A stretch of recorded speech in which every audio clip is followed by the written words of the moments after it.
Hey guys, it's Tyrant. I'm doing today I'm going to do a video going over the, this is spoilers too. I'll be putting it in the thing, I put it in the text. Hopefully that worked. Today I'm going to be going over the flashback of the, that we recently got in One Piece. I planned on doing it for last week, but I knew they were going to have, I figured they were going to have this one more. And hopefully this is the end. Only in that, I really and dearly want to get back to see what's happening with the Straw Hats now. We haven't seen them since. Let me look here. I got the publishing date right here. October 15th. Well, I did the chapter a few days earlier. Since October, we have not seen the Straw Hats in the story. We've been doing this flashback. 15, 29, 30. Yeah. Wow, that feels weird to not. This is weird to me because I mentioned in another video. This is my first time reading a flashback arc as it's coming out. So, oh, Stella, hello. One moment. So as I mentioned in a video, my last was it the last one? Either chapter 101 and 1100. This is the first time I'm reading a chapter flashback in real time. So when I first caught up to One Piece, I did catch up before Oden's flashback. But I was not keeping up on the chapters as they were coming out weekly, as I have been the last year and a half now that I've been doing my reviews. I was at school and working at the time, and I would just catch up on them whenever I thought about it. And it wasn't until just about 2 years ago, and I still wasn't doing. I decided, hey, I want to see what's going on with One Piece, and I think that's when Onigashima's battles were in full swing. That I finally caught up, and let's see, that would have been, yeah. Actually, it was further back. Some point, yeah, I think it was 2 years ago, roughly. I started trying to stay up to date with One Piece as the Onigashima stuff was going on. And so Oden's flashback was far over by then. I'm not even sure what chapter it was. I remember the episode numbers it was because I've been watching the Wano episode, catching up on those this year. And so going into a flashback like this, and because I know Oden's was pretty long too. Going into a multi-chapter flashback like this was quite the roller coaster of emotion and event. And so this is a very interesting thing I want to try to articulate in this video about all the stuff we saw, all the things that happened. It's just so much. And the thing too about it, my favorite thing is I noticed how Oda, excuse me. I like how Oda, while doing a backstory focusing on a specific character, gave us so much other stuff to mull over as we followed Kuma's story. And then we saw him right from his birth. You know what's funny too? I just realized too, it's funny to watch something like that in a manga. This reminds me a little bit of playing Assassin's Creed. For anyone who's played it, who know,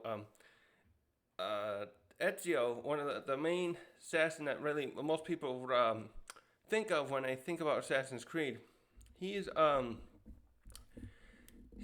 most popular one. You start his journey the way we start Kuma's journey, right from his birth. We get to see his parents as they literally. I don't even know if they would do this anymore in a video game. They literally show his mother still in labor right as she pushes him out. And then Giovanni, I forget his mother's first name, forgive me. She's such a great character herself, but I can't think of her name right now. But Giovanni, who is his father, I think his name's easy to remember because I always think of Giovanni, the villain from Pokemon. Giovanni comes in and then they're there and he names them. And they're together, and they did the similar thing here with Kuma, where they show his parents together. I don't even think we got names for his Kuma's parents, unfortunately, but they're together, and we started that journey from there. and came all the way up to just a little bit before the start of the story. So what was that now? That I gotta go pull up a timeline. I had a timeline here of the other stuff, but for some reason I didn't do that one. Hold on. I'll be doing a lot of this today. See, so they got him there. See, how many years ago was it? 47 years ago. Okay. So we start 47 years ago, and we end the last chapter that just came out. I think someone said, I thought it was exactly when Luffy was leaving, but Tekking 101, I always watch his reviews first after I do my own review. He said it was like, that's supposed to be like 6 months before Luffy actually left. So still 45 plus years ago.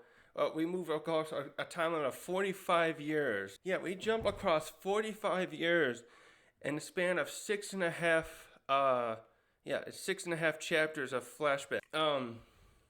Right, 95 is the chapter starting at 95, 6, 7, 8, 9, 10, 1. Yeah.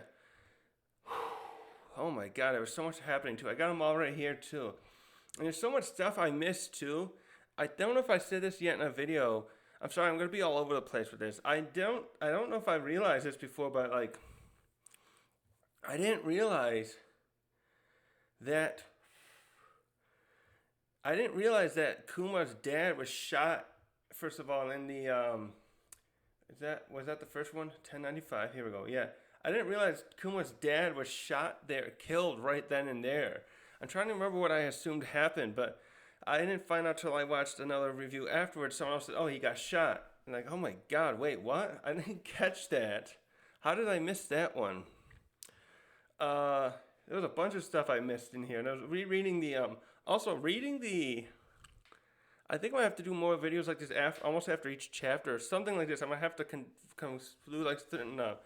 There's like certain things in the translations when you get the official ones that make some of the dialogue different. So I was just reading the recent one, and there were some differences there that sounded different from how the it is when you read the unofficial ones. Also, I like to just point out they made this big deal about, and in this one chapter, I noticed I just realized here. I gotta slow down. It's funny here that these guys are. We got this one slave owner here. This celestial dragon talking and having Kuma carry stuff around. I just realized because the guy's gloating about how, oh look, I got a buccaneer slave. They shoot his dad, who's also a buccaneer, and I'm just thinking, dude, you're talking about how rare this bucket slave is that you have, and you just shoot him like that. Like now you only got one left. Like. Was he planning on, there's something there funny. This is a dreadful thought in its own way, but like, do the celestial dragons try to, would they allow, oh yeah, this probably happen in real life in some capacity. Would they allow the slaves to mate, let's just say, the way they would probably think of it? We know what, and procreate so they can make more slaves that way? Or is their main method of slavery just going, for them anyways, is it to go out and capture more slaves from other places? Kind of like at God Valley. They went to God Valley, for example, they said to go there to capture, to have a game, to do that sport. But I also wonder if they would have taken some of those people that they would like, think, oh, that person looks very strong, of course, and then of course you could have him with Ginny later. Oh, look at that pretty woman. I'm going to take her as a slave instead of like having her part of the game. I can certainly see that happening. Also, I bet that could happen anytime these guys go out and around, make the rounds elsewhere. Like we saw the one who's I think the one who came to the Goa Kingdom when Great Terminal was burnt. Isn't that why they burnt Great Terminal? Because they were worried that guy was going to look down upon, oh, well, you got those other people there. Anyways, yeah, we just covered so much. And the God Valley one was the one I saw the most hype over. The God Valley chapter, which is that starts at the end of '95, right? Yeah, yeah. It starts right in '95, and then in '96 we get all this stuff that helps flesh out a little bit more of what we wanted from there. Because we only learned about God Valley. How many chapters ago would that have been? I don't remember the episode number more or less. It had to be like 150 chapters ago or so. And Son Goku talked to those other officers about about it, because he wanted to explain more about why Big Mom and Kaido were joining together. So we got some information out of that, but like, gosh, did we not get much at all either? And it's just, I like how Oda did this, because as I said earlier, it's funny how a little bit ago in my video, it's funny too how he you'll think, oh, this flashback's about Kuma. I didn't think it was gonna be this many chapters either. 6.5 chapters about, and the last thing I expected too was to see the God Valley in this flashback. And so Oda, I really like how he I guess you could call it like subverting expectations in a way. It's because you'd think, oh, we're going to see how Kuma lived in the Sorbet Kingdom. And we see a lot of that, but that comes later. We only see Sorbet Kingdom a little bit in 95, and then we don't come back to it until the end of 96, after it's been some years later. Wait, how many years later is that? I wonder, was that any difference in years, or was it the same year Kuma was a slave? Anyways, this was great because we saw St. Garland, and we saw Garp, and Roger, and Rayleigh, and so many other people when they were younger. We got a treasure trove of some of the most important characters in the story, all at just one area, 38 years ago. And then we still get almost nothing about it. All we see is that what we just the biggest thing we found out about that, obviously, is that the pirates came there because Ginny, of all people, and it's not to put down, but she's a little kid, and she transmits, hey, the Celestial Dragons are here with your devil fruits. Come and get them. And they all fucking Roger and Rox, and they say other crews. They don't give names. All these other crews come in because Ginny said, hey, we're here. The fucking Marines must have been really actually, one of them does say that. Who says that? Yeah, Garland here says, pathetic. What was the point of this blockade if these pirates are going to get in? The biggest thing I noticed, the flaw here, is that the Celestial Dragons are out on their little excursion, let's just call it, and they have all these Marines to protect them, but they never thought about, how did they not think, the thing that bothers me too is no one's going to come help, but how did they not think about blocking all communications going out? Wow, just think about that. What if this happens? See, they got Denden Mushies here, and they can. I don't know if they don't confirm if it's always been this way, but when we saw Marineford, we saw that they can televise events happening with Denden Mushies to other places. The fact that they didn't block communications here, what if they had Denden Mushies at one of these events? What if people started showing this to the world? Hey, this is fucked up. We're on an island here. Sure, we're not part of the world government, but we're a civilization. We got towns, a government, and a decent economy, maybe a booming economy. And now they're just going to come over here and ransack us and turn us into a game, show what's going on to the world at large, and this will fuck things up for the world government. I'm surprised they didn't. So what I'm getting at is I'm surprised they didn't block communications there, making it so easy for Ginny, our heroine Ginny, saying, hey, get over here. And then you got Rox and Roger and everyone else coming, and you got one of the biggest cover-ups in recent world history of the One Piece world going on because of a little girl and you didn't block communications. Oh my god. Someone must have got fired for that. How did they find out? They must have questioned some pirates. Oh, we heard a message that you guys were having your contest here. John, did you not cut communications? I didn't think anyone would do it. Who has the Denden Mushies? Who's keeping track of them? Who is securing those Denden Mushies she got? Where does she show that there? She's got, let's see, thieving, tapping, and transmissions.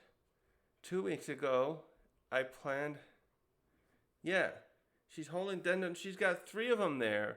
She's holding one to her ear like a receiver. She's got 2 others, right, transmitting. Oh, yeah, she's got that one there, yeah. Fucking hell.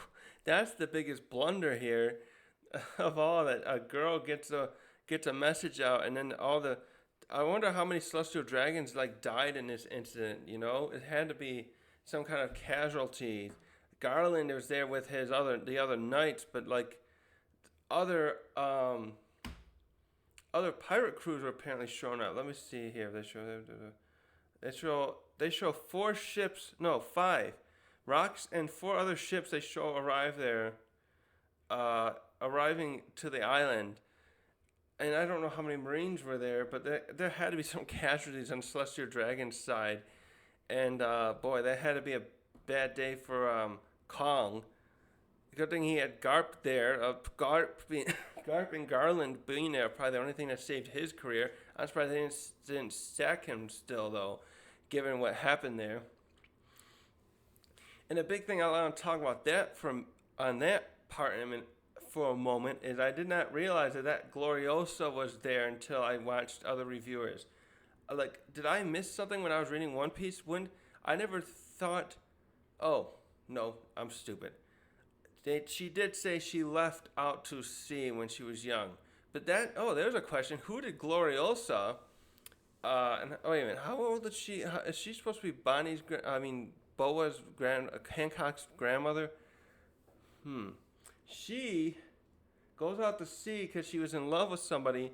Was that somebody she was infatuated with? Was that somebody on the Rocks crew, I wonder?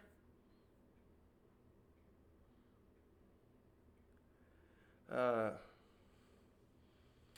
yeah, you can see that her and the original Stussy didn't get along either.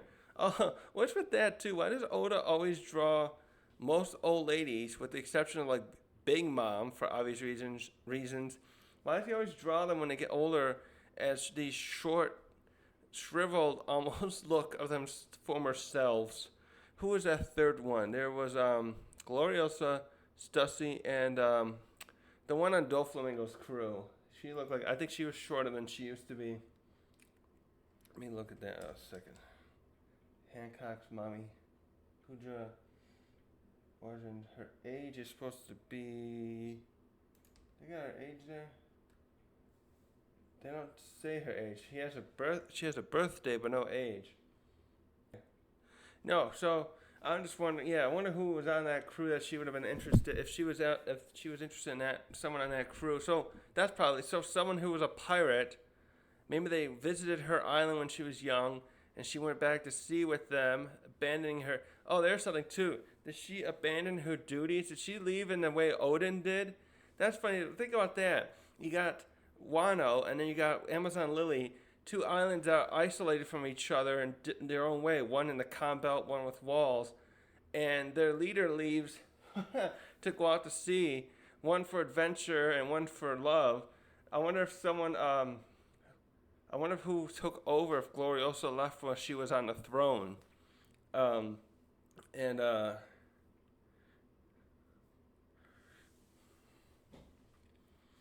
I noticed too when I look at Big Mom here, she looks too much like Bonney the way Oda drawed her when she's here at God Valley. Seeing all this stuff happen there, and then it's just like so amazing. Like I fucking wanted more out of this. I really was expecting a little bit more than this. I didn't think we'd get everything because Kuma is probably not going to stay there in the middle of the fight. But the way they just ended it so quickly still kind of disappointed me, especially because we didn't get to see exactly what Rox looks like up close. We still just got that silhouette version of him from way back. We hear he talks in here a few times, but that's it. And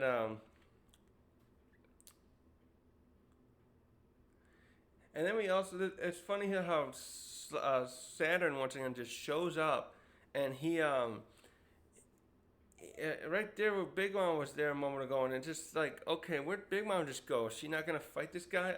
I wanted to see. Oh, there's something too. Everyone talks about Garp and Roger finishing off Rocks, but one of the Gorosei was there, and we know he can fight now. I wonder if he took part in this battle at all to defend his fellow celestial dragons from harm. All we see of him, of course, is that he confronts Kuma because he doesn't want him to escape. There's something there too.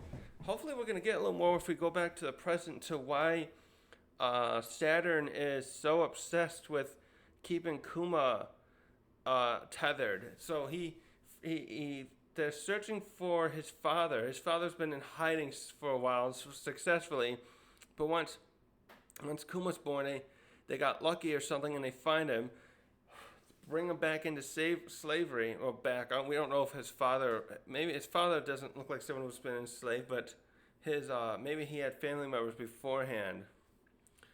But so then the first thing right after Big Mom tries to stop Kuma from eating the fruit, but he succeeds. Then when Saturn just shows up, he must have been hell-bent on making sure Kuma didn't escape. It's quite interesting there. But and we don't even know how they're interrupted. So Roger, somebody must have shown up right there because Saturn had him dead to rights. They're like 6 feet apart. We already know by this point because this is a chapter after we've seen a little bit of his abilities. But we don't know. All we see is him and Ivankov and Ginny at the Sorbet Kingdom. So, it's like, what happened? I'm trying to think what flashback Oda will use next. Because I wasn't expecting it with this. Hold on a second. Hello? Mm-hmm. Come on. Let's see, where was I? Yeah, Kuma. So we get a flashback about Kuma, and then we get Oda finds a clever way to insert him into God Valley of all things. So I was like thinking that we wouldn't get a God Valley flashback of any kind until Blackbeard became prominent in the story more directly than he has been ever. But throwing Kuma in there as a slave was just really fucking clever. And it's just like, so now I'm trying to ponder. That'd be a good video. Like, who else we got? Dussy's still alive. What if we show Stussy? If Stussy shows up again, she could be a way for us to have an avenue back into that event. And Gloriosa and Stussy. Wait, am I missing anyone else? Who else is there? Ivankov. So we got Ivankov, Gloriosa, and Stussy. Stussy, I think, would be the most likely at this point to be someone we can have as an avenue to go see that flashback from her perspective. Because she might be coming to the island now. That's the thing too. I still don't know what's going on with that. We saw her and Marco like 30 chapters ago at his island, Whitebeard's island, that is. Excuse me. And she talked about, I'll prove to you that Weevil is Whitebeard's son. Let's go talk to Vegapunk. Well, maybe they'll just call him. Does she have his phone number? She could be a great avenue there because we can have her. She could come into the story somehow. Come there, meet Vegapunk later. If we get out of here alive, so to speak, and literally, and somehow that will just bring into the God Valley. I can't. I'm not a good story theorist like that. So, but Yeah, it would just be like I thought. Like I said, I thought Blackbeard would be the one to wait where Oda would wait for his confrontation with Luffy, and we get more information. And I still think that would be like what would he'll do. Like, we'll get everything that Oda wants to show us. And now I'm just like thinking, oh, who else can tell us a little bit more this part and this end? Because we just see what we got here was something we didn't expect either. We knew that Kaido ate his dragon fruit here, but now we see it was a prize. So and we get that little stuff. We got there's a prize there, and Kuma's fruit's there. So what can Stussy provide us? She looks like she's with Whitebeard, so we can probably get more about what Whitebeard did there from her point of view if she has a thing, because she might follow him. And there's a hint that he fought with Whitebeard clashed with St. Garland at this place, so she might see that fight, and we can learn how that went down. Then we can see maybe Gloriosa can show us what went down too, because she was there where she's there with her snake. Yeah, she's next to Whitebeard, and she's just right next to Whitebeard while Stussy's sitting on his shoulder. I'm starting to think that Stussy, more and more, Stussy might just been more of like a stalker with Whitebeard, and he didn't really care for her, but he just couldn't get rid of her. She looked like she's literally just going around with him. So there's questions there too, like, does she leave after this, and because he didn't want to be with her, then when they broke up, like, he just kicked her, like, finally said, not kicked her away, in a sense, like, please, just stop following me, I'm not interested. Something tells me there's something going on there she's lying about. Like, I'm still so convinced that she just likes him more than he likes her. Maybe he liked Gloriosa. Maybe Gloriosa was the way this is looking here. I'm thinking Gloriosa was interested in Whitebeard, and that's who she followed off the island. It wouldn't be Kaido, I think. He's too young. He joined them on Full-Ed. There's Shiki. Maybe she was interested in Shiki. That's all we know. So Shiki, Rocks, and Whitebeard.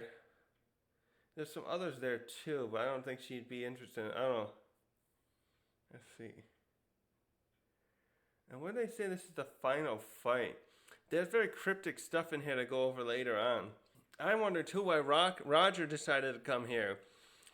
Did he have a rivalry with Rocks and he wanted to confront him here because they couldn't meet him anywhere else? So, yeah, there's just a lot there to tangent over. Also, I like this bit here. This Ivankov calls Kuma's hand, the pawpaw fruit, the hands of liberation. I really like how they're having like these other characters who are liberating. So Luffy's like the warrior of liberation. Meanwhile, technically speaking, his father is also like that, leading the Revolutionary Army. They're leading liberating other places too. It's funny to me too. Luffy and Dragon. I was thinking about this with Luffy especially earlier, but Dragon can be portrayed this way. I was rewatching the Rocks flashbacks on the anime last night, and Sengoku talked about how there have been many tales of heroism by Garp.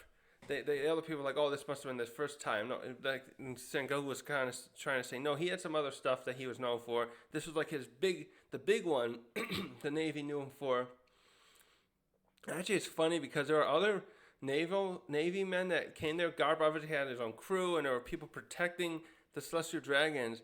I'm surprised none of those officers present when Sengoku talked about it didn't already know a little bit about the God Valley, given that other people would want to talk about it a little bit, even if they were told to shut their trap so that they could cover up the humiliation of having all these pirates swarm a place and harming Celestial Dragons.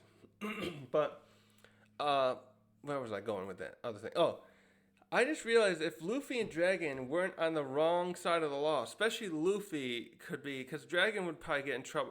Just going against the government's always going to get you flagged as a criminal, and he's so direct about it that it's no doubt he's going to be not seen as a hero. But Luffy especially. Luffy talked about once, was it just recently too, and some other places, like, he always says, I'm not a hero. But if the shoe was on the other foot with Luffy, with him being him as a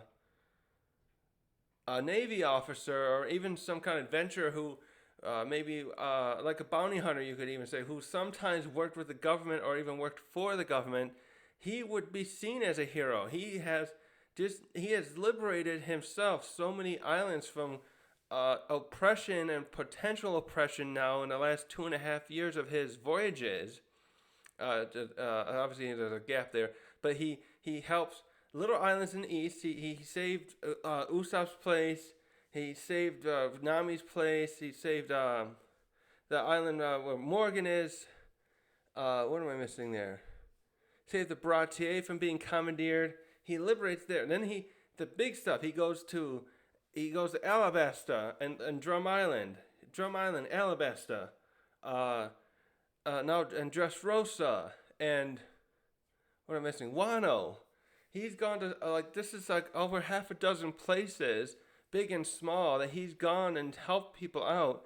But because he can first of all, he calls himself a pirate, and second, now that he's fought against the Navy directly, both at Marineford and Enies Lobby, he's an enemy of the state. So his tales of heroism aren't going to ever be publicly known at this point, because everyone just says, "Oh, look at the paper. There's Straw Hat Luffy, that pirate. he destroyed Enies Lobby. He punched a Celestial Dragon and Sabaody. He helped fight the Navy at Marineford." So all these other negative people and people afraid of pirates in general. Like those types we saw bad mouthing Roger when Ace was little. They're always going to be just like, oh, that's just some fucking pirate. They're not going to know these good things about Luffy. So it's funny, though. Like, if Luffy really was on the other side of the story, he probably would, I don't know if he, obviously, we don't know if he would have gone to fight Crocodile and ended up and gone to, he probably never would have gone to Wano. Wano would have probably stayed the way it is for a while if he hadn't, any other way around, until, like, Kaido croaked or something. The Marines got their act together and sent all 3 admirals they would have at the time. But Luffy probably would have been the hero of the Navy too. It's funny though. I think that Kobe, though, being the hero now, being the new up and coming hero, he's the hero the Navy needs. I personally would never want to be in his kind of shoes, to be a person who wants to lead an organization like that. I wouldn't want to be part of that. I'd be kind of like Garp. I'd stay as a smaller officer somewhere and do my own thing. Personally, I don't even like those kind of large organizations because of the potential for corruption and whatnot that can happen in such a place. But I think Kobe is going to be the person they'll need, because he's so humble and he's so he also has like this certain, I guess, calmness where he's really, I don't know, how was I thinking about this earlier? He's just like, my point is I'm contrasting him with Luffy, so that if Luffy had been in the Navy alongside Kobe, he'd be the very gung-ho one causing more problems than helping sometimes, and kind of like Garp is. And then Kobe would be like, oh, that fucking doing he'd have a headache all the time. So Luffy not being in the Navy, I think is kind of a good thing, because it would cause so many more problems. And Kobe being in there and kind of just moving up the ranks slowly and doing things when he needs to is going to become the kind of person that they need, a steady hand, I guess I'm trying to say. Especially as things are the world government's probably going to lose its functionality as it is if Dragon and Luffy and everyone, when things come to a head at the end of this whole story. I think Luffy's going to just Kobe's going to be the person they need. And probably like 10 or 20 years time, he gets to be like Fleet Admiral or whatever. Boy, I was all over the place with that. So, I also, back to Kuma in this flashback, going over this stuff we see from 1097 especially, as I was rereading this, I realized how this is probably one of the most heartbreaking parts of the story, because Kuma, spends has so many years of peace between when he escaped God Valley and he's back in the South Blue, uh, uh, living a peaceful life as a priest with Ginny. That the fact that he spent so many years like that and then had this shit happen later really does make it. That bit makes this more heartbreaking to me, because he never expected to have anything out this life he ended up having by first later on joining. When did he join? When he joins the Revolutionary Army. I kind of think that if his island had stayed, if he had an island that was more peace without this corrupt king, I bet Kuma would have just stayed a priest the rest of his life. He really had a lot of things change for him. First, he had. When did this happen again?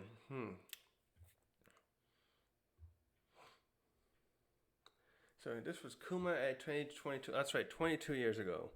That's right. So he's 22 years ago, and Kuma is 25. Right. So that's 22 years ago. That's when things really changed for him, I guess. I'm just trying to imagine Kuma now. If he had stayed there on the island, I bet him and Ginny would have got married eventually and had a little kid of their own. Now the question would be, I wonder if Bonney is a name that Ginny gave to her. I wonder if they would have had a daughter, if it would have been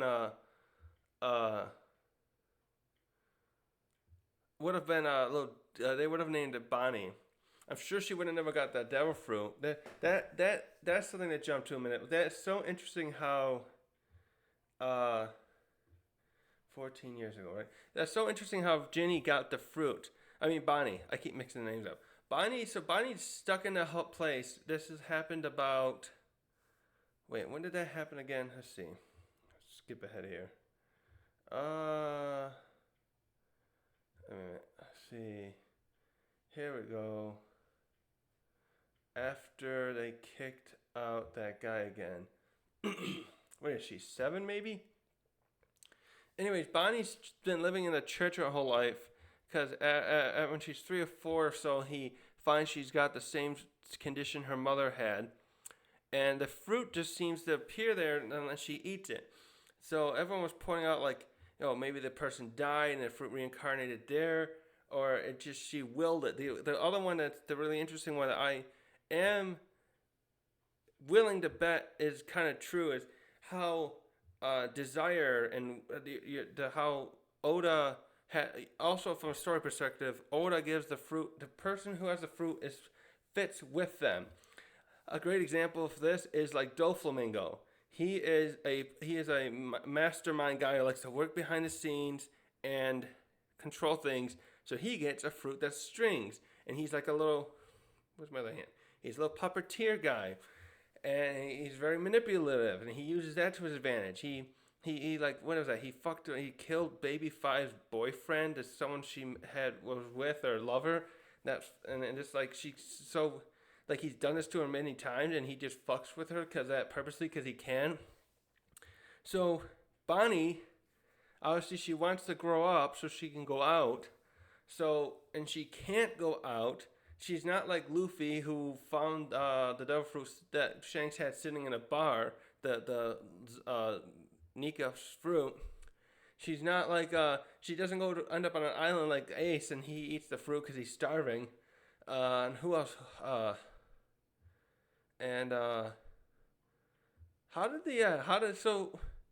devil fruits, and that's interesting too. The devil fruits that multiple Wano allies we met, like Kinemon, the other Ninjutsu girl, and Raiju, they all get these devil fruits that fit them well. What did Kinemons do actually? I forget. So it's very interesting how they go on to have fruits that grow there, especially in an isolated place like that too. So that Wano and then what happened with Bonney are probably some of the most interesting, because Bonnie's trapped in a church, albeit she is getting stuff brought to her, food that she can eat, because she's Kuma has friends and he's buying food from the market every day. And um, oh, where was I going with that? So she could have got the fruit there that way. If someone didn't notice, a devil fruit was hiding among some other produce they brought to her. But then Wano was very interesting because nothing is getting imported into there except the smiles. And Kinemon and some other people still ended up with devil fruits. Because I don't think Kinemon ever left Wano until he had to with Momonosuke, right? When they had to flee. Because like Momonosuke's mother had a devil fruit, but I think Odin met her outside of Wano. I have to look up how that happened again because she's such an interesting character.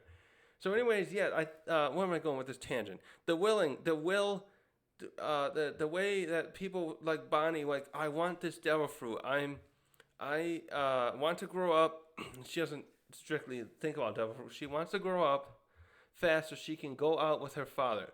She doesn't understand she was sick at the time. That she was sick at the time, and that she think, okay, I wish so hard I could grow up right now. And some point, something in here, the devil fruit like hears her call. It's almost like they can hear voices and they just appear where they need to. And other times it's like they're just waiting to go to the person. Like the Luffy's fruit, like it happens to be in the possession of who's who, and then Shanks gets it, and then he happens to bring it to the right place, and this person eats it. I'm trying to think of a person who might have ate a devil fruit that really doesn't fit their personality, and I can't think of a really bad way right now of one.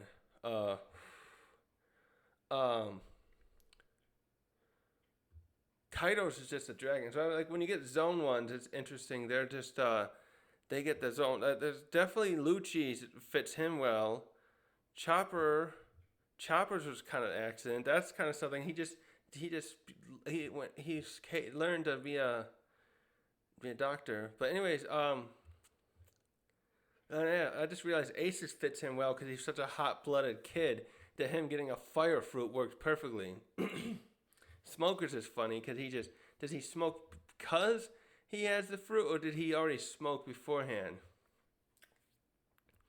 And Kuma's is obviously interesting because he just wanted to escape and go back home, and then he happens to eat the right fruit. Like, what if he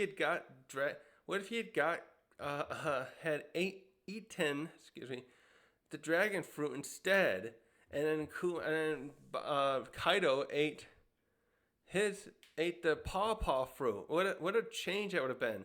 Kaido would have still been immensely powerful, but like, would he want to use that fruit? He likes his combat with his big kanabo, and he'd have to wear gloves all the time while fighting them wearing that. But then he could just like, he might have used it. I'm just thinking he could just like he could be fighting like Luffy and Kid and Law and Zoro, and who was there too, and then he could just like feel like you pissing me off and just push him to the other side of Wano temporarily while I'm fighting, like, and be like, I'm fighting Straw Hat. Get out of here, kid. Boom. Pop to the other end of the Wano. He could just say, do that so they don't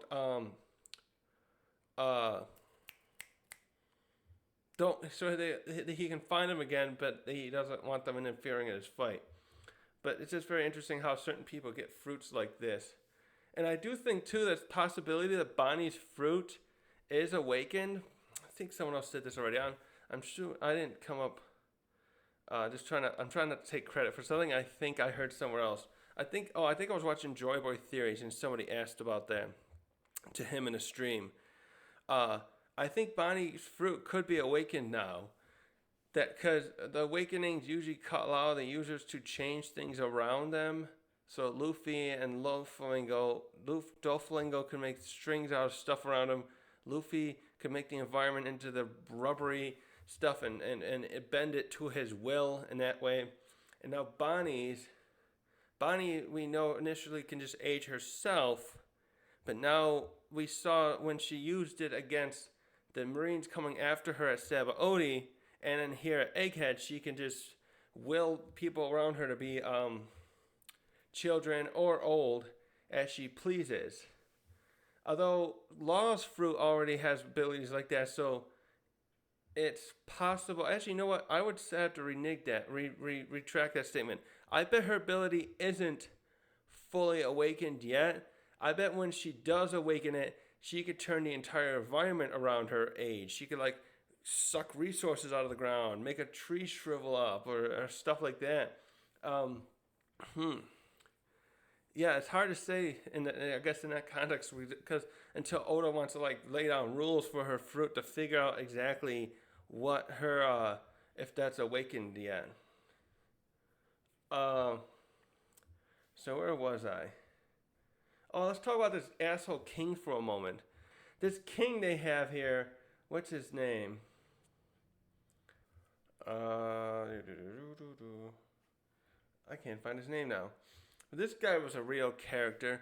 I I um I wonder how many other kind of kings have tried to get away with this kind of crap where they just start completely sectioning off their island, doing some some one piece gerrymandering type bullshit, but not for political reasons. That's for like people who want to like make sure they can get in there a politician getting into office. But he changes the stuff around so that he can uh,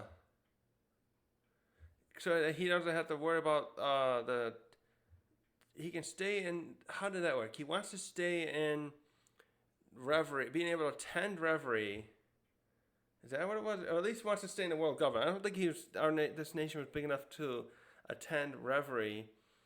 Well, but he gets so he cuts off the island into half, saying that other place is lawless. It's not officially in my borders, even though it's the same island. And then he starts mistreating citizens. How did he do that? He starts. Uh, oh yeah, we can do what we want with the people from the south. So people there are. I don't know if those are soldiers or just other thugs in the city here, but they're harming citizens that live in his part of the island. So he starts fighting back. Uh, and then he ends up. It's funny because he's got this amazing devil fruit, but he obviously didn't know much about. Not much. He didn't have a lot of combat experience at this point, which is crazy to think how well he kicked the Straw Hats' ass later on, even though they were tired. But he gets thrown in jail. Him and Ginny and their friends. And when did this happen again? 22 years ago. And it's later on. So when he joins up with Dragon, he must really like learn how to fight properly. I'm sure Dragon gave him a lot of lessons on how to deal with people. And then he spends like the next 8 years or more gaining more and more practical experience. Yeah, it's like 10 years almost. He spends almost 10 years with them by the time, yeah, when Ginny is, yeah. So Kuma spent 10 years with Dragon with the Revolutionaries, huh? Yeah, and it's also funny to always watch Kuma with his glasses off. Also, there's a woman, that must have been Bello Betty there at the time, right? Yeah. So, we were going over King Bekori, and, yeah, this guy's a real number. I don't know if we've seen someone as bad as this guy, other than, Sabo's brother, whose name, or was that his cousin? The one who's in charge now, we saw it's Reverie. He, that dude is, that dude is both very cruel, I'm sure, and also quite pathetic. Actually, all these bad kings aren't they? The Bekori too, because he wants to he wants to sit on the throne. I'm gonna call it loosely the Iron Throne. I think that's what they call it in Game of Thrones. The empty throne they call it here, right? That's up there in Marijwa. I want to sit on that, like. Dude, he's almost like that kid's probably like Joffrey, isn't he? That kid's probably the Joffrey of the One Piece world. He wants to sit up there and be king, but he doesn't know how the power to control the world. No one's gonna want to listen to him. Now, I bet Eam is probably a very cruel individual too, but that looks like a conniving, cruel individual. Someone who's kept the throne there by being very clever behind the scenes, wants that power. But there's a difference between that other kid and then someone like that. I can respect a little bit a king like that who's like knows how to manipulate the scenes. It's kind of like Doflamingo. You can't be a king. You can't be like that kid from Go Sable's brother. You're gonna be thrown off the throne in no time. Thrown off the throne. That sounds weird. But anyways, yeah, this Bekori guy doesn't know when to give up in this one. So he starts doing something that first happened 22 years ago. Kuma and the others fight back, but they get thrown in jail. And that's when they get liberated, first because the Revolutionary Army came in. So this was nice to get. This whole arc was also really helpful because we went around learning a little bit about the God Valley incident to jumping into learning more about the Revolutionaries. I think we got more Dragon here, or almost equal. The amount of times we got to see Dragon here probably makes up for a lot of stuff we haven't seen with him in like all these chapters. We've seen a little bit of him now slowly building up because now we're getting to the end game when we got we know the Revolutionary Army is going to make a bigger move. They already started with Reverie, but we certainly got a lot. We've got a lot more of him here than we have in a long time. Outside of the few little bits, I guess you could say we've got a lot more of him in the last 100 chapters or so than we have in a long time. So it was just nice to see more of the Revolutionary Army and their operations and their startup here from there. I think Kuma called them Dragon called themselves his group the Freedom Fighters beforehand. And so Kuma obviously, yeah. So I don't have to go into that a little bit now. Now we get to the sad part of it. We get Kuma and Ginny both join with Ivankov, Dragon's group, 22 years ago, which is right after O'Hara, and they successfully start working on. They help Sorbet, and so they start going around fighting and revolutionizing, helping and freeing other countries. And one of the most interesting tidbits here that we got was that we do know now that Dragon worked for the Marines. So we don't get anything on that flashback, unfortunately. I saw some speculation that they were hoping that Dragon would be seen at the, was that Marine Fort? Not Marine Fort. God Valley. And while it's possible, Oda didn't confirm anything with that when he showed the God Valley incident bits we just got through Kuma's point of view. How much older was Dragon than Kuma? That's right. Dragon would have been a teenager, right? 17 or 18 when God Valley happened. So we don't know if he joined. That's maybe a little young for it. I have a feeling Garp wouldn't let him join yet. I bet he came in after that. But so he even says here though he left because he couldn't find any of the justice they wear on their backs. So unlike Garp, there's a good character study we can get here too from Dragon. He did not feel like being in the Marines was going to help the world. He sees the disparity and the dishonesty, but there's the how it's the law and order is not the way it really should be. You know how it appears, and Garp. This is a good character dynamic to his father, Garp, who joins the Marines and has stayed in there for 50 plus years because he sees the Marines. He reminds me a little bit of Vegapunk that way. Like he's hopeful, he's optimistic that they can help the world, and especially because there's so many pirates running about. And he thinks being in the Marines, and still does, being in the Marines is the way to be the wall, the force that can stop the pirate scourge, you could say, from taking over the world. But now it's Dragon says, no, I didn't. I went in there too, and I didn't find anything that I wanted. So he left at some point, and so 22 years ago, what would he have been? He was in his 30s, and that's like 15 years after. 16 years or so after the God Valley incident. So somewhere there, Dragon joined, and he thought, nope, I'm not. This isn't gonna work. And he somewhere there, we know where he when he met Vegapunk, he said he had already formed these freedom fighters, and that's when he had wanted Vegapunk to join. So, and also that's interesting because Vegapunk, we know at some point was getting some money through one of those underworld guys. I forget that one's name. They showed him in the cover story. Showed that he was sponsoring them. Some point there, Vegapunk decided to stop working for Mads and joins the Marines, and then the dragon though, and in between that point, there Dragon had met Vegapunk obviously at some point and said, "Hey, why don't you work with us?"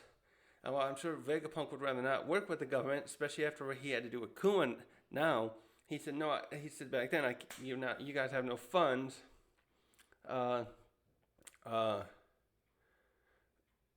I want to be able to have my ideas. He didn't. I'm paraphrasing now. His thing was like, I want my ideas to be more than just be on paper. I want to be able to have the funds to make them. So I needed to go with the government. I'm really wondering if by the end of this arc, Vegapunk will regret some of those decisions because now he's got the pacifistas and the Seraphim are being the Seraphim can't be mass produced right now. They're too expensive apparently to be used by the government as they please, be wielded as a tool of destruction. Saturn even says here in this flashback, oh, weapons only matter with how much power they can that could be used to. How do you put it? I should just pull that one up. Let me see. Yeah, let's find it right. Here we go. I'm almost there.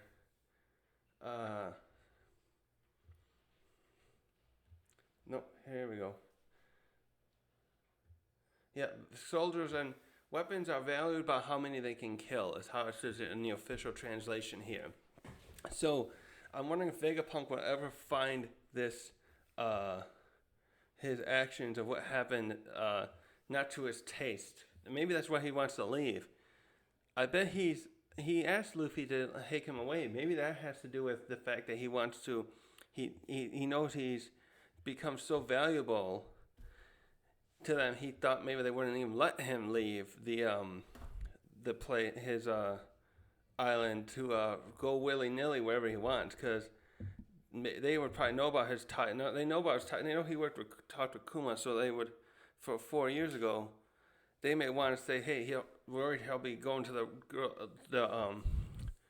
taking his, now that they know how valuable he is, Saturn would not want him to go back to We'll go to the Revolutionaries.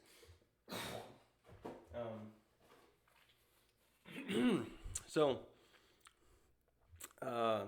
anyways, yeah, so what was the tangent I was going on off about? Yeah, so the dragon and Kuma and Ginny join up, and where is that?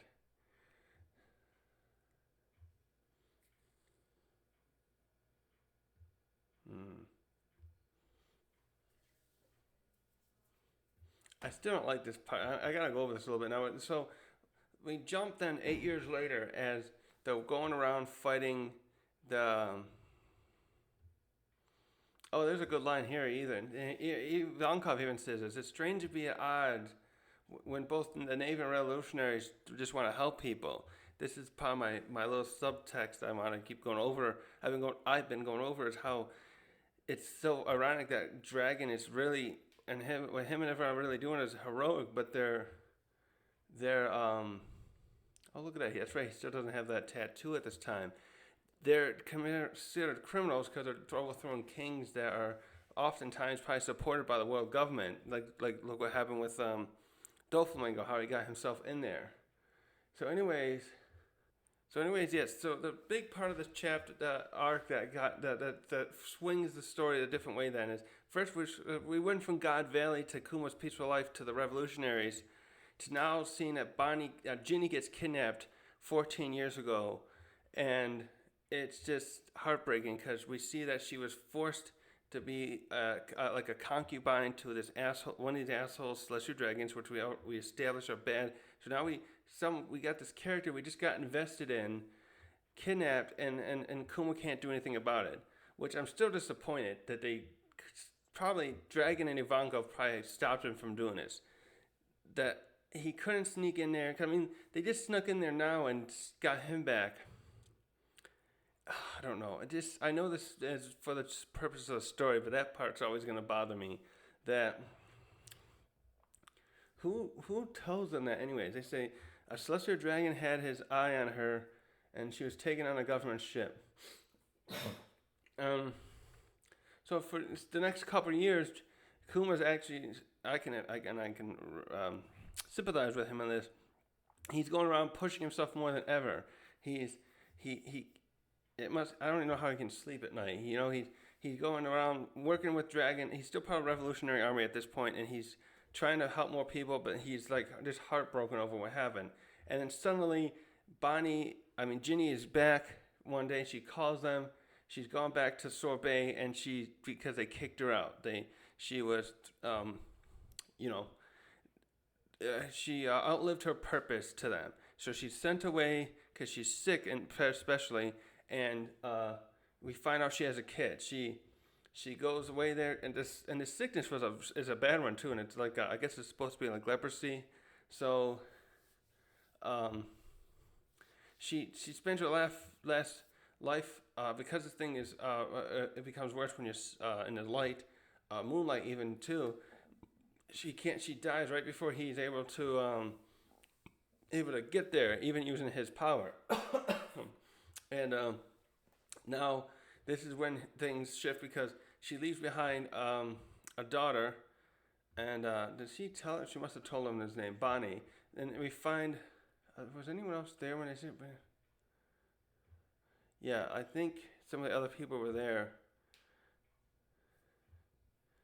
Oh yeah, so some other people are there. So she got to see some of those of their neighbors there before she passes away, and she's there with the baby. Yeah, they're the ones who explain that to Kuma what happened. So this is where the story's like. I really wonder where people will rank this now. I'm gonna have to like my own tier list myself too of like what would be the most heart wrenching backstories.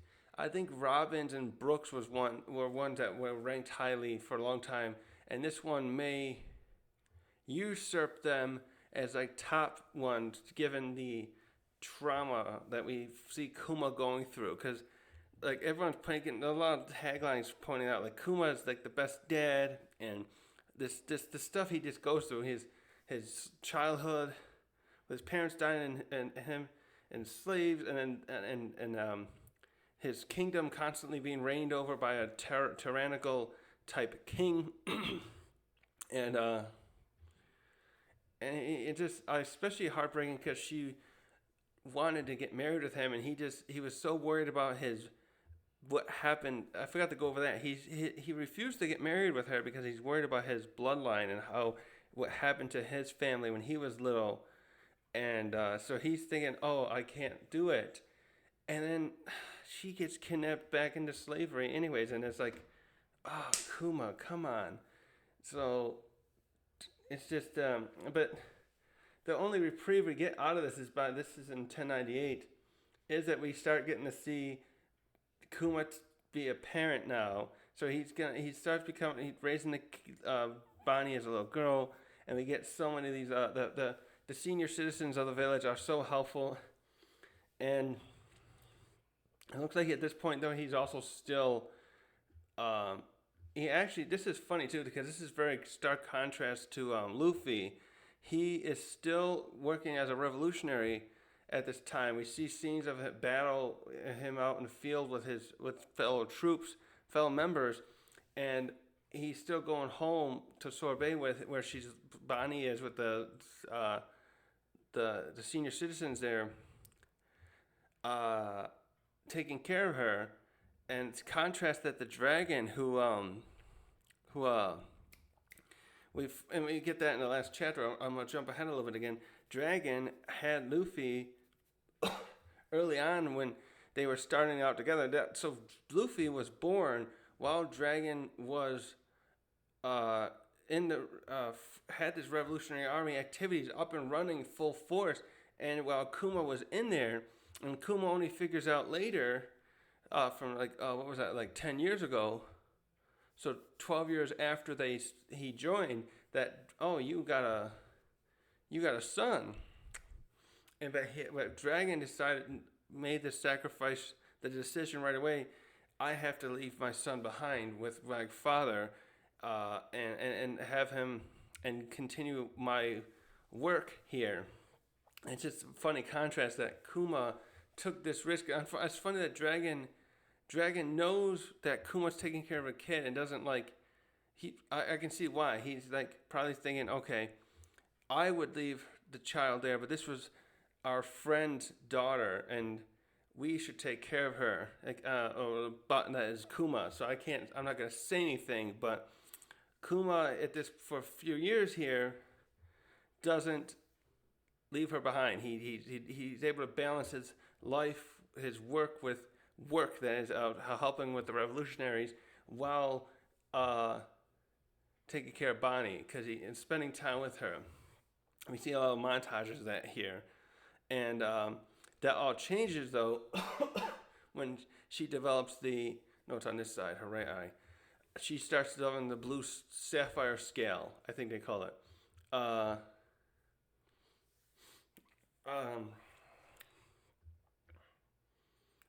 Kuma, Dragon does say here, live without regrets.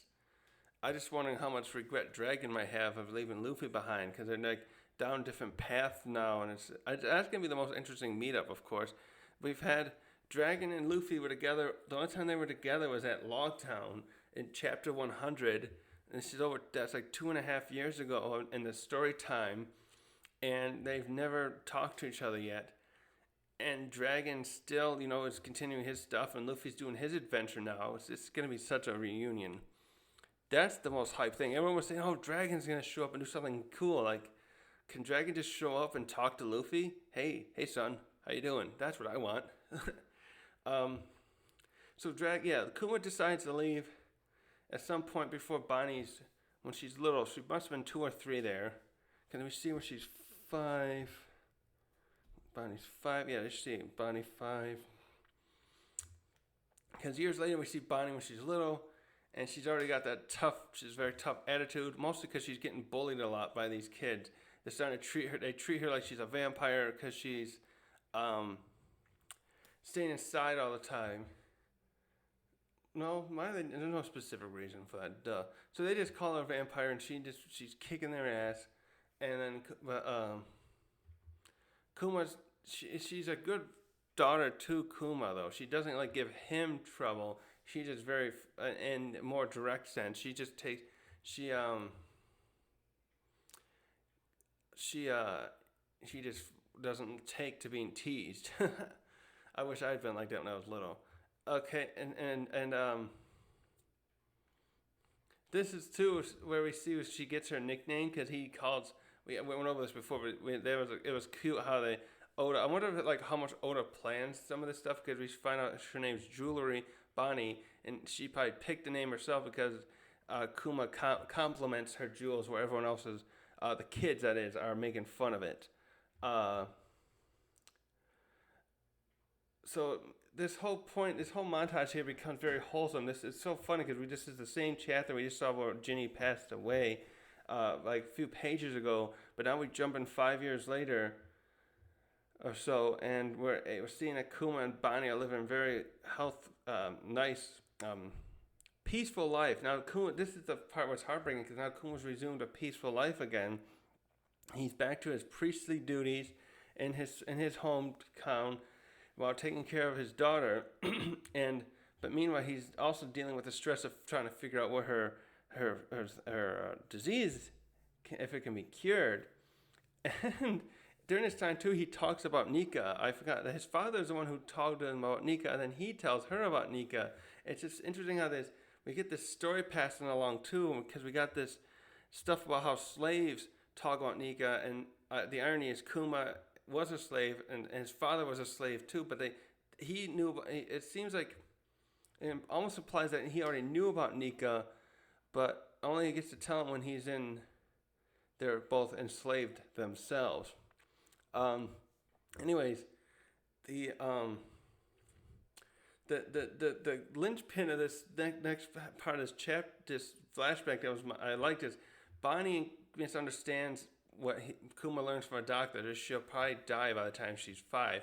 She thinks I'll be better by the time 5, and he has to keep up this lie because he doesn't want to make her, ruin her optimism. And the next bit of this has to do where Kuma then becomes the king of Sorbet. So the King Bekori comes back again. This is what? How many years later is this? Yeah, 16 years later, Bekori. Bekori's first comeback is 16 years after the fact. And then Kuma takes him out himself this time. He's not messing around this time. 16 years ago, he tried fighting back, and he didn't have any combat experience. Now he's a badass after that many years. So, like, look at it's just like, at this point, he's probably at the same level we saw him at with his abilities that we will see him do against the Straw Hats later on. Obviously, he was also even tougher than as far as his body because he's already been turned into a cyborg. But Kuma does not mess around here, and I love it. Just thinking about how contrast that was when him and Ginny and the others got thrown in jail. Kuma, this is so impactful that they even call it a solo revolution. But this also seems to be the point I bet when Saturn started figuring out, I should say, that this Kuma is well, hold on a sec. Go back to record. So, something I just caught there too. Saturn, let's see. No, Saturn did have his scar. I was wondering maybe if Saturn had got his scar at God Valley, but he has it there on his face, so no. So, I'm just thinking, I wonder if Saturn gave up looking for Kuma after God Valley, and it's not until, so when was that? 16, 20 years ago, 8 years. So 30 years later, I think I got the time right. It's 30 years after God Valley that Kuma becomes the king of Sorbet after he kicks out Bekori because he's like fed up with his shit. You know, he's not messing around anymore, as I said. So at that point, he becomes the king of so what is this? When did this happen? 8 years ago. Wait, how old is she at that point? I must be getting the time a little wrong because she's older. How old is Bonney here? So Bonney at this point is, how old is she here? I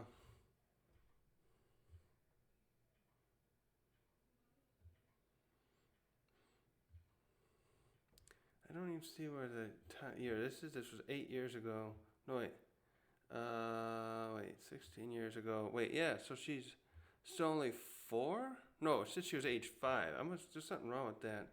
I got something wrong with that. I'll fix that later. So at this point, we jump a little bit after that, and this is where Bonney gets her fruit. So I went over this earlier about how I think she got it. How I believe I'm all for that theory that people talk about, like she willed it, like I want to grow up, and it came there.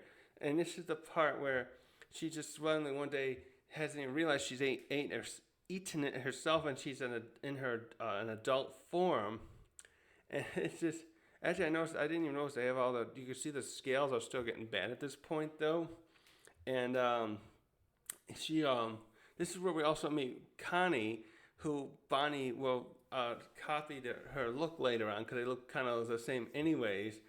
And this was just so good because now we're just getting all this filling of these different. It's just nice because we get to see these other characters. I like too that we get to see this guy named Gyo, and we get to see more about what him as a close friend to Kuma his whole life, most of his life here in the Sorbet Kingdom.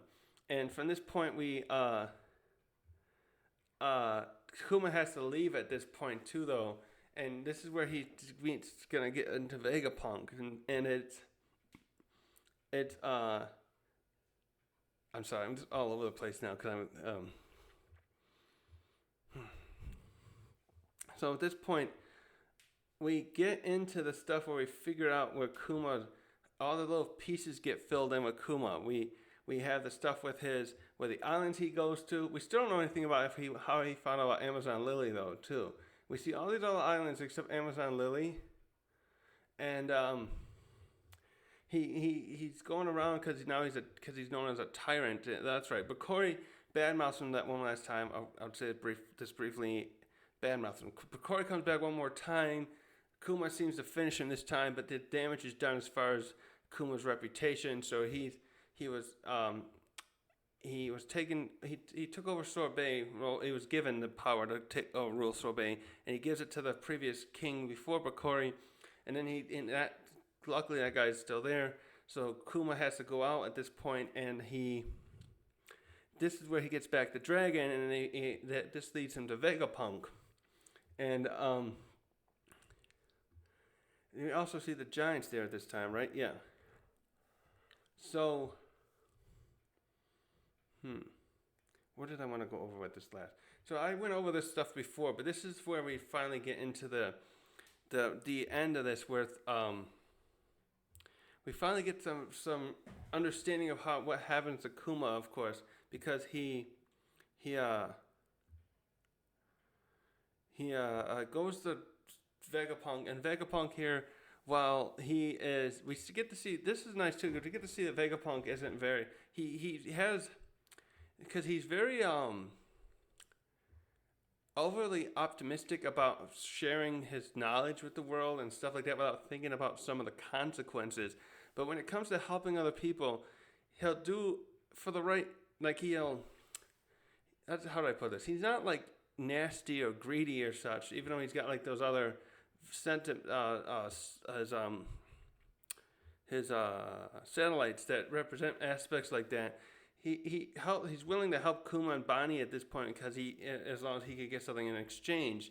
But it's fortunate from Saturn's point of view, only in if you're thinking about this, like if you're the person spending all this money, because Vegapunk was about to do a very expensive procedure only on Bonney in exchange for some of Kuma's DNA, and I'm trying to think of how would he have written that off? What would he have told Saturn? Hey, because Saturn must be looking at like budgetary stuff every month, or some often like that from Vegapunk's lab, and like, hey, what's this big expenditure you did last month that you're getting all these resources for a medical procedure, as it looks like? How would have Vegapunk said, oh, I'm testing that out on a volunteer so that I can use it in the future in hospitals that we work for, that work for us, like government hospitals. I just try to imagine what Kuma could have done. Vegapunk would have done if they had gotten away with doing this the way they had the deal him and Kuma made. And so this ties all back together too, really nicely, of course, to what happened. We saw a little bit of this flashback with Kuma. This probably was around the same time, or if not exactly here, because Kuma keeps coming back. At some point here, I'm guessing it's later on that Vegapunk talks about how your power is unique, that I think it can make memories come out.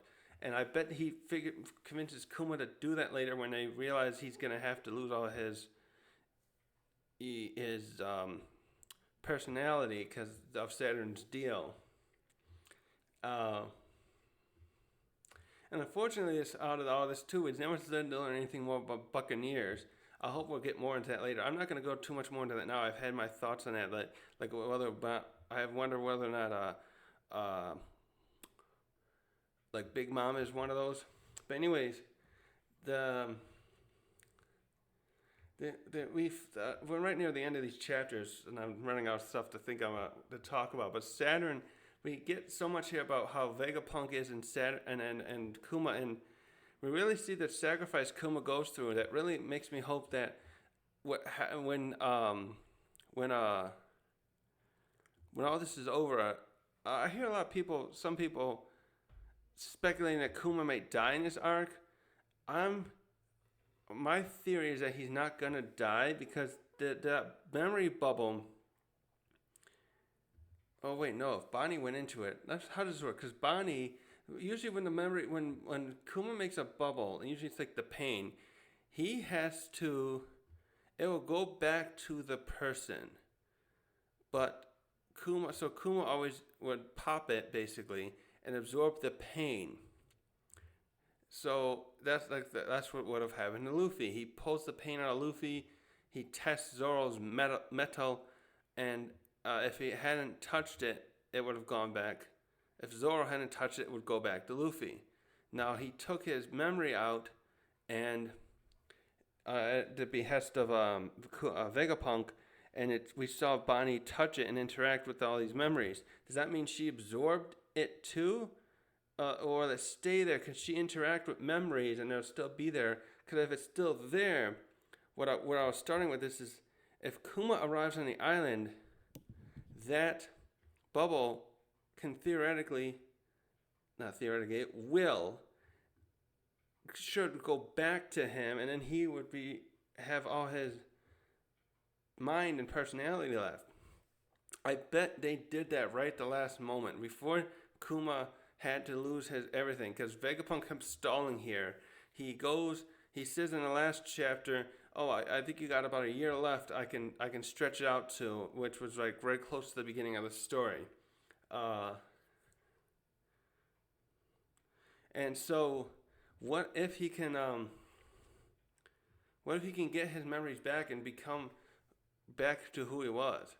I'm hoping that's what will be the outcome of this story. I wouldn't be surprised if he dies, because Oda is going a little further into this being realistic story where you can't have all the characters live. Like when he started with Ace, we knew it was getting real. But I'm hoping Kuma will be one we don't lose, at least now, for him and Bonney's sake. So, what was the other thing I wanted to go over with that here?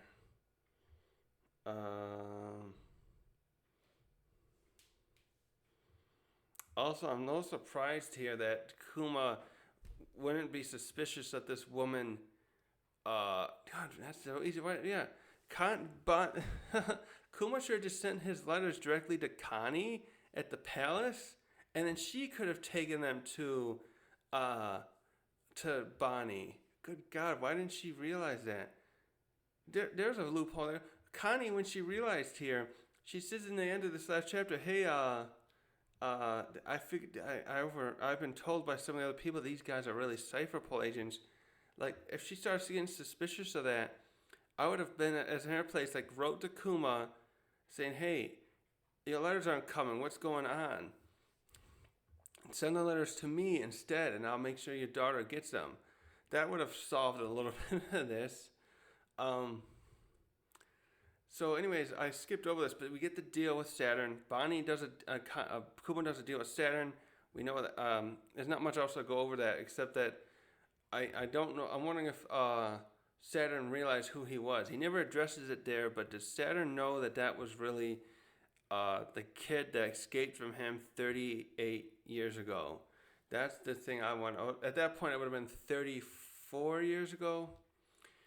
It really would have been interesting to know if he knew that at the time when he's making that deal with Kuma. Wait, what did he say in the last? I wonder if he said something that would have led him to think that. Let's see. Go here. Give me a second.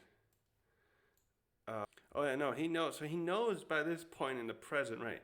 So in 1095, the beginning of it, yeah, he knows that who Kuma is there, but it never seems like he addresses it to Kuma.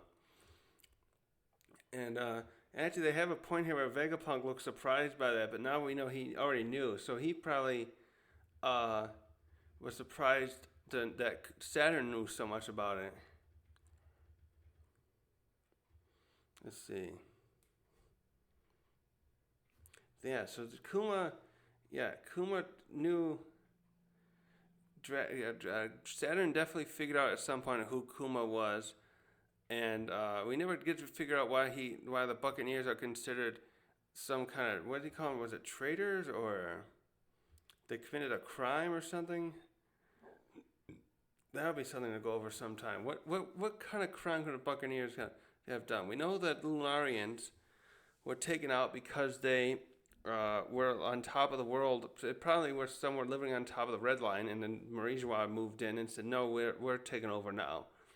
I wonder if that, so I wonder in that case of how long the Lunarians were being persecuted themselves. It's possible that came later. We don't know if Marijois was built right after the Void Century was over. So the same thing with the Buccaneers. We know that. So we know that Kuma's father knew that he was being persecuted, but how long was his family being persecuted personally? The people too.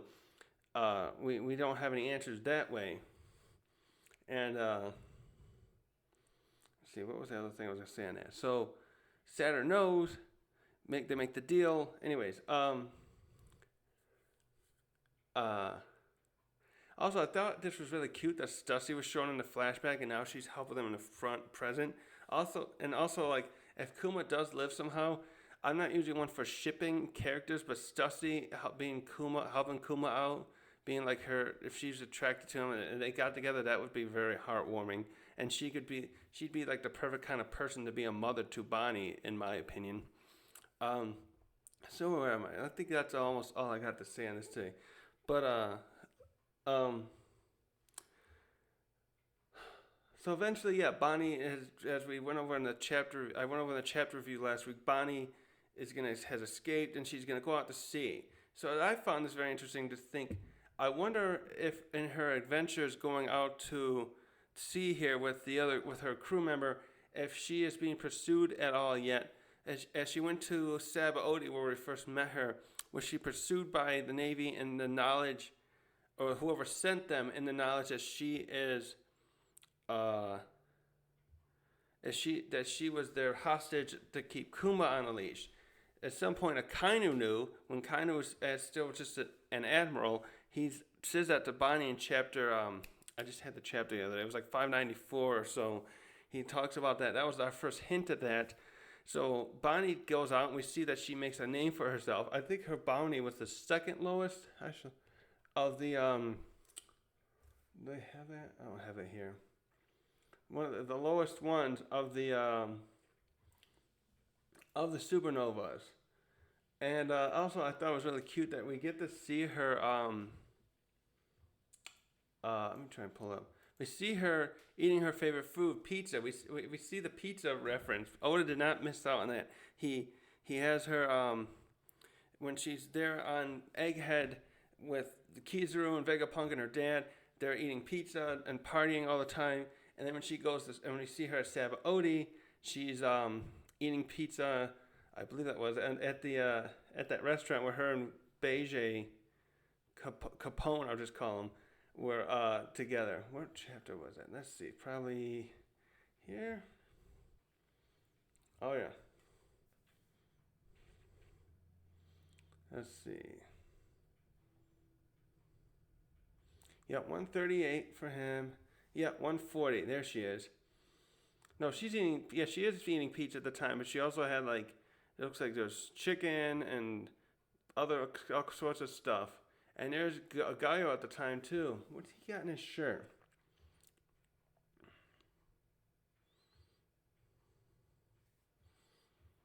Boy, she's being bossy at this point too. It's just funny to see her like that. And by the way, one quick thing too. I don't know if I mentioned this before, but I realized when she saves it's funny that when she saves no, not saves him. She saves St. Charlos, essentially. Zoro almost kills St. Charlos in one of these chapters, like 501 or so here. She turns into a little kid and tackles Zoro. Looking back on that, I'm thinking too, it must have been her true form, but I'm also wondering, why did she choose, unless she made herself even younger, why did she choose to turn into a little kid when she tackled Zoro there? Why didn't she just stay in this form? What led her to have to change like that is something that's been bugging me lately. I guess that's it today. This chapter, we ended the flashback, the chapter recently with showing that she's out to sea, and we now know where that kind of links us up to Sabaody. Well, I wonder if they'll do one more where they figure out. I would like to see one more. If they do one more, I would like to see if it's going to be where it's like she's going to figure out, okay, my dad's a warlord now. That was one last thing. Why is it they didn't figure out he's a warlord yet? He must have been in the paper. That was a kind of a little thing. In the chapter 1100, the other warlords are commenting on right here. They're commenting on his ascension to a warlord position, and they're getting the papers. I'm surprised Bonney. What did Bonney? No, they must have known he was a warlord. Maybe Khan and the others just weren't saying anything to him about it. Also, what's up with Oda and the capes? I just was realizing too. We got Kuma wearing like a cloak or cape thing, a dragon, and then you always have the captains like Whitebeard and Garp wearing their coats or around their, well, not Garp's not captain, on their thing, and their. I just realized Kuma's really got a thing for drawing cloaks and capes and stuff on characters. Anyways, I'm gonna end the video on that today. I'm getting hungry now, and I run out of things to talk about. So thanks for watching.